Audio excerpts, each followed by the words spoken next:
এক এলাকার মধ্যে এক স্যামরা নতুন মুরিদ হইছে। এনে গুরু ভজন কেমনে করতে হয় জানে না।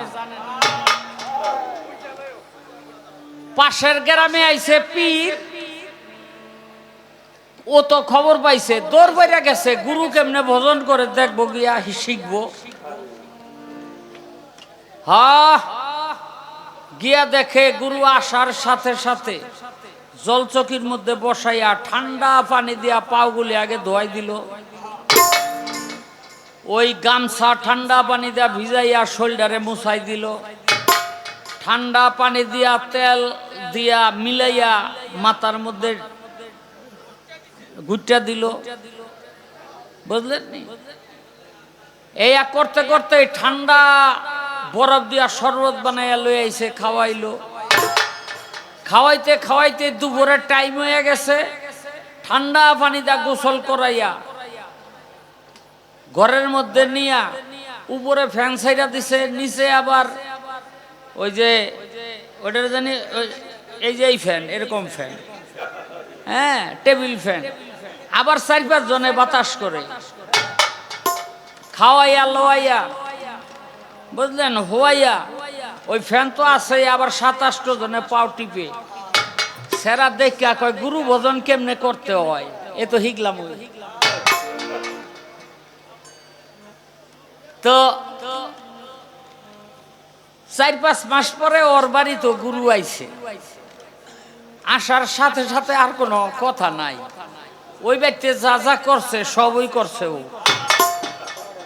বুঝলেন। ঠান্ডা পানি দিয়া পাও ধোয়াইছে, ঠান্ডা পানি দিয়া শৈল মুছাইছে, ঠান্ডা শরবত খাওয়াইছে, ঠান্ডা পানি দিয়া তেল দিয়া মাথা ছাইনা দিছে, হ্যাঁ ঠান্ডা পানি দিয়া গোসল করাইয়া ঘরে নিয়া ওই ফ্যান ছাড়ছে, টেবিল ফ্যান ছাড়ছে, 500 জনে বাতাস করছে, খাওয়াইলো, হোলাইয়া থুয়া দিছে।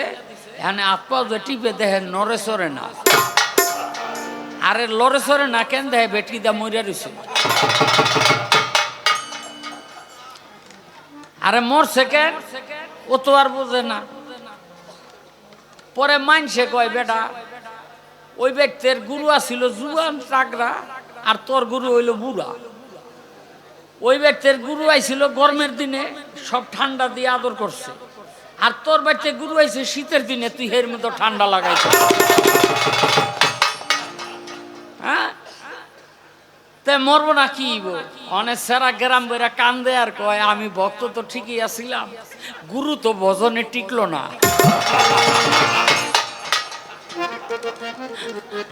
আমি ভক্ত তো ঠিকই আছি, গুরু তো ভজনে টিকলো না।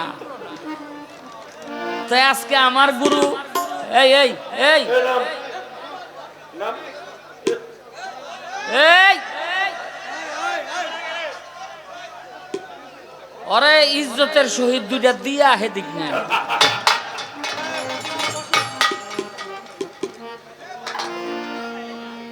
তো আজকে আমার গুরু ভালো পাইছি, হ্যাঁ ভজনে টিকা গেছে। দেখেন একটা রাত আগার মুতা বন্ধ করে এখানে বয়ে থাকতে পারলো না।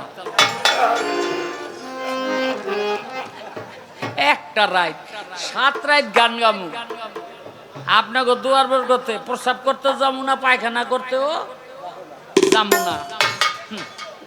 ওই যে আইছে